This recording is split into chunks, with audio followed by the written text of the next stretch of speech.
ইসরায়েলকে স্বীকৃতি দানকারী প্রথম আরব রাষ্ট্রের নাম মিশর। ১৯৭৯ সালে ক্যাম্প ডেভিড চুক্তির আওতায় কায়রোর স্বীকৃতি পায় তেল আবিব। এরপর থেকে ফিলিস্তিনিদের ওপর অবৈধ রাষ্ট্রটির দমনপীড়ন সত্ত্বেও চুপ থেকেছে প্রতিবেশী মিশর। তবে ১৫ মাস দীর্ঘ রক্তক্ষয়ী যুদ্ধের পর পাল্টেছে পরিস্থিতি। গাজাবাসীকে জোরপূর্বক মিশরে স্থানান্তরে ট্রাম্পের পরিকল্পনাকে অস্বীকৃতি জানিয়েছে আবদেল ফাত্তাহ আল সিসি নেতৃত্বাধীন সরকার। শুধু তাই নয়, গাজা সীমান্তে মোতায়েন করা হয়েছে বিপুল সংখ্যক সেনা ও সামরিক সরঞ্জাম। গেল দশকে কয়েকবার মিশরের পক্ষ থেকে এমন পদক্ষেপ নেওয়া হয়, যদিও সে সময়কার লক্ষ্য ছিল আইএস নির্মূল। এবারের পদক্ষেপের কারণ যে দুই দেশের সম্পর্কে ক্রমাগত অবনতি, বিষয়টি নিয়ে সন্দেহের কোনো অবকাশ নেই।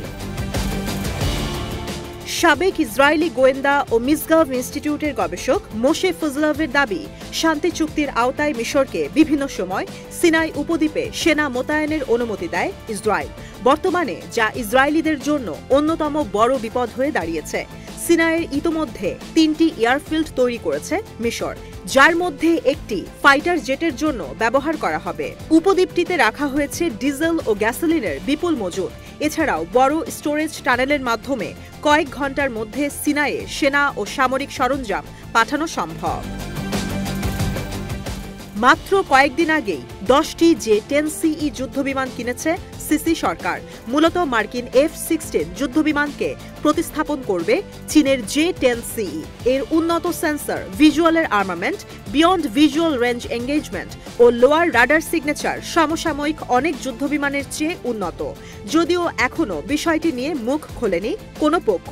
যুদ্ধবিমান ক্রয়ের তথ্য সামনে আসার পর উদ্বেগ বেড়েছে ইসরায়েলিদের মধ্যে, কারণ গোটা মধ্যপ্রাচ্যে মিশরীয়দের প্রধান শত্রু ইসরায়েল। ইতিহাসও বিষয়টির সাক্ষ্য রেখে গেছে অসংখ্যবার। ১৯৬৭ সালের 6 ডে ওয়ার ও ১৯৭৩ সালের ইয়ম কিপ্পুর ওয়ার নামে ২ দফা ইসরায়েলের বিরুদ্ধে যুদ্ধে জড়ায় মিশর। গামাল আবদেল নাসের ও আনোয়ার সাদাত দখলদারদের মনোবল ভাঙতে সমর্থ হলেও পরাস্ত করতে পারেনি। পূর্বসূরি ক্ষতের দাগ এখনও বয়ে বেড়াচ্ছেন president Abdel Fattah al CC. তাই তো যুদ্ধের প্রতিটি বার্ষিকীতেই স্বাধীনতা ও সার্বভৌমত্ব টিকিয়ে রাখতে মিশরীয়দের হারানো গৌরব পুনরুদ্ধারের আহ্বান জানান প্রেসিডেন্ট। গাজাবাসীকে জোরপূর্বক বাস্তুচ্যুতের পরিকল্পনা কার্যকর করা হলে ৫২ বছর পর আবারও ইসরায়েলের বিরুদ্ধে যুদ্ধে জড়াতে পারে মিশর, এমনটাই ধারণা বিশ্লেষকদের।